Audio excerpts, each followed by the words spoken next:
Well, this wasn't asked for or needed. Let's begin.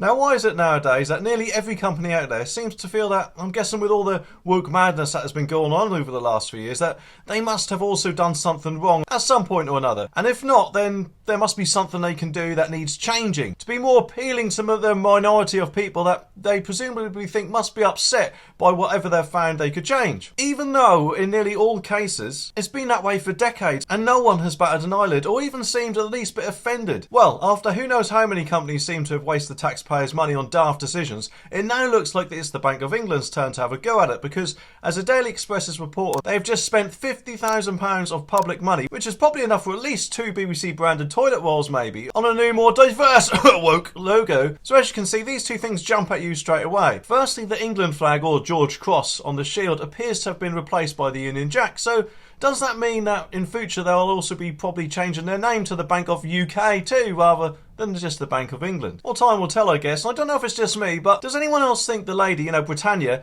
has been replaced by a more masculine-looking version compared to how she used to look? And if so, who knows? Perhaps in the next refresh, she might even identify as male. And look, oh great, the money has also been removed. Well, of course, I could be wrong, but I'm guessing that's because COVID has probably hit her finances harder than she thought. The Bank of England has claimed that the design made its communications more inclusive and accessible after criticism about the lack of diversity at Threadneedle Street. It attracted criticism soon after the new design was unveiled last month, as the pile of coins at the feet of the female warrior Britannia had been axed. Critics also poured scorn on the fact that the St George's Cross has been replaced by the Union Jack. The logo redesign itself cost almost £7,000, while the bank spent just under £15,000 on photography to enhance its visual identity. More than £22,000 was spent on a typeface that made it easier for people with dyslexia to read, and a further £7,700 on animation guidelines and film. In total, the rebranded new logo cost just over £51,000 according to the Telegraph. Well, slowly but surely it's starting to seem, well to me anyway, that our identity is being taken away from us a bit. In fact, I guess we soon won't be able to have anything with our flag on at this rate with how it's going, especially if the Bank of England might not have felt it was okay to include it in their logo.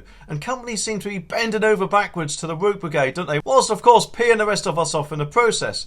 And if someone told me that my logo wasn't quite diverse enough, then I think that rather than spend £50,000 worth of public money on it, I might instead think that a better response would be the word off, preceded by the word that rhymes with truck. Anyway, to be kept up to date with the latest news, make sure you click that subscribe button down there so you don't miss my next video.